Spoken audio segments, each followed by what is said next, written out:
Assalamualaikum warahmatullahi wabarakatuh. Selamat malam, perkenalkan nama saya Reza Falavi dari kelas 2B Malam dengan NIM 21901020003. Nah, di sini saya akan menjelaskan terkait rencana bisnis saya dari pertemuan ke-1 sampai pertemuan ke-6. Nah, yang pertama itu kita melakukan identifikasi prinsip-prinsip pemangku kepentingan rencana bisnis. Yang pertama itu ada prinsip rencana bisnis, kedua pemangku kepentingan stakeholder dari beberapa, dan apa yang mereka akan cari untuk bisnis mereka. Dan yang kedua itu kita menyusun deskripsi usaha. Yang pertama itu kita harus mengetahui data perusahaan, terus data pengusaha, struktur organisasi, alasan pemilihan bisnis. Dan yang ketiga kita melakukan analisa pemasaran. Yang pertama produk, price, promotion, place, atau distribution. Yang keempat kita melakukan analisa operasional.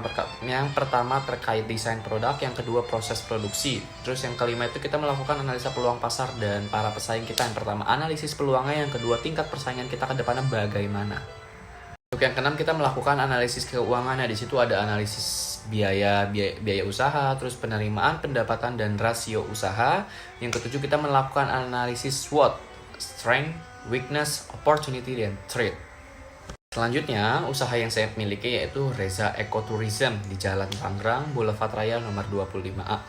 Konsep yang buat ini yaitu basis usaha pengembangan bisnis ekowisata berkelanjutan. Terus bentuk usaha saya ini strategi bisnis dari Humas Kementerian. Yang kedua, data pengusaha dengan saya sendiri, Reza Falavi. Tanggal lahir saya 25 Juli 1999. Pendidikan S1 Ekonomi Pariwisata. Kualifikasi profesi saya yaitu sebagai Lead Inspector for Tourism.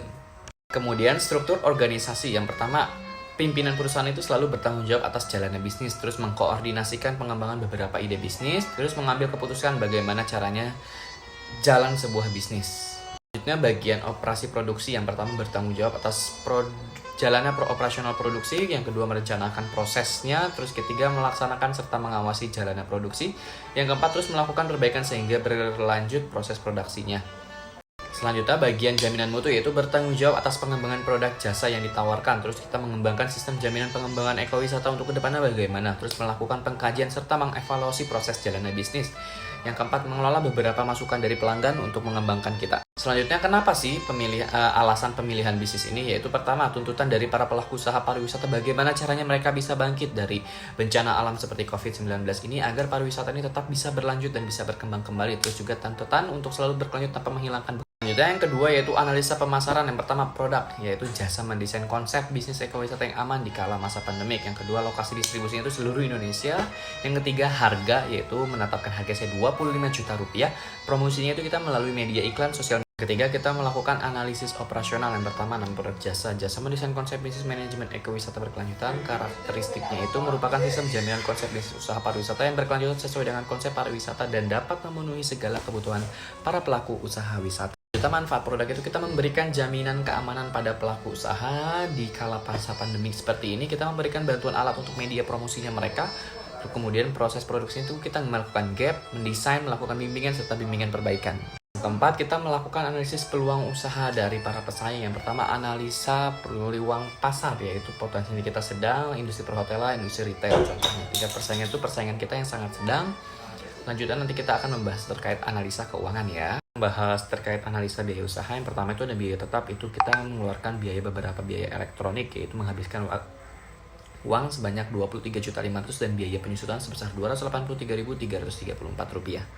Yang kedua ada biaya variabel, kita membutuhkan biaya yang sangat lumayan yaitu sebesar Rp256.400.000. Itu terkait aplikasi lead instructor, terus modul pembelajaran serta standar kompetisi yang kita punya. Hingga biaya lain-lain yaitu termasuk promosi, transportasi, listrik, yaitu kita menghabiskan biaya sebesar Rp2 juta. Terus ada pendapatan yang kita miliki sebesar Rp120 juta, sehingga total bersih yang kita dapat yaitu Rp96.350. Yang keenam kita melakukan analisis SWOT. Yang pertama strength itu kita melakukan manajemen yang baik, terus bisnis yang dapat dikelola di mana saja secara daring, terus biaya sangat cukup murah dan kompetitif.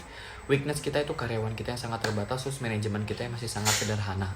Ada opportunity yaitu pertumbuhan industri pariwisata yang mulai bangkit, terus juga pengalaman yang bisa menjadikan sebuah pencapaian untuk kedepannya. Terus threat kita itu adanya para pesaing baru. Terkait kesimpulannya ini nanti akan kami jelaskan di video berikutnya. Selanjutnya, kesimpulan terkait video tadi, yang pertama strategi strength serta opportunity, yaitu kita segera mewujudkan bisnis usahanya. Terus strategi weakness serta opportunity akan segera membuat tim dan bisa memberikan pelayanan terbaik untuk para pelaku usaha. Selanjutnya ada strategi strength serta trait, yaitu meningkatkan kualitas agar bisa melakukan para pesaing. Terus kita strategi weakness trait itu mengkaji ulang dan perbaikan tiada henti untuk kedepannya. Dan video dari saya dari pertemuan 1 hingga pertemuan 6, kurang lebihnya mohon maaf. Terima kasih, selamat malam. Wassalamualaikum warahmatullahi wabarakatuh.